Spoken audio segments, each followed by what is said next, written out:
Let me give you a quick introduction to how we can create many item variants based on master data information.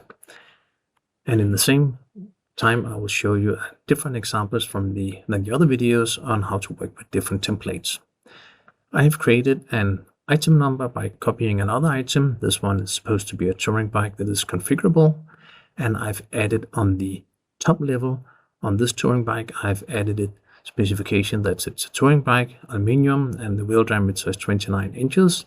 And I'd like it to be configurable on the gender, the gear, tire type, and brake type. So I've made a style master and a style template.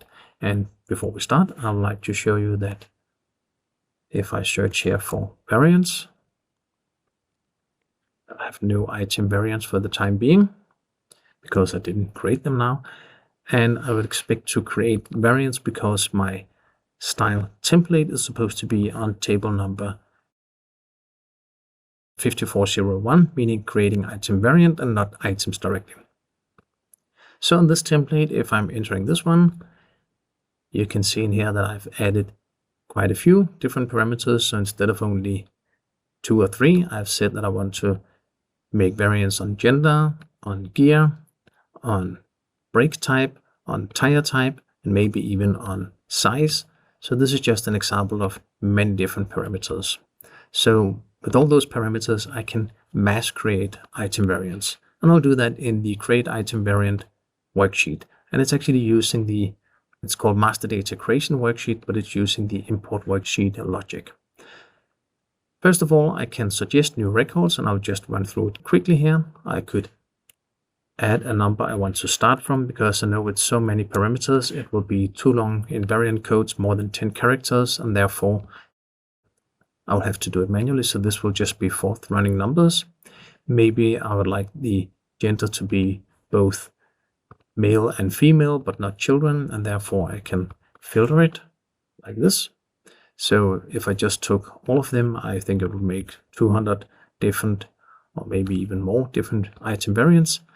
And it could be that my gear was supposed to be everything but except the last 2 Tiagra gears. So thereby I can filter how many parameters would I like to add into this.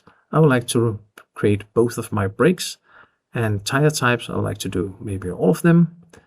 Let's just make some filter here, 28 and up till 35. And of course you could also add more complex filters in here, and the size maybe only to be size large or whatever I call my bikes. So I want to mix all of those parameters, and when I press OK, it calculates and say, would you like to create 48 variants, which is the outcome of my entries in here.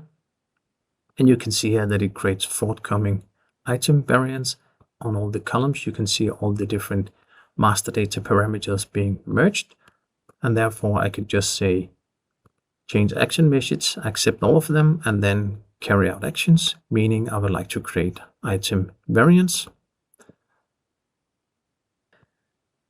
And they all have import success. And if they didn't succeed, I could have run it the carry out again with the check mark in stop and show first error to figure out what was wrong.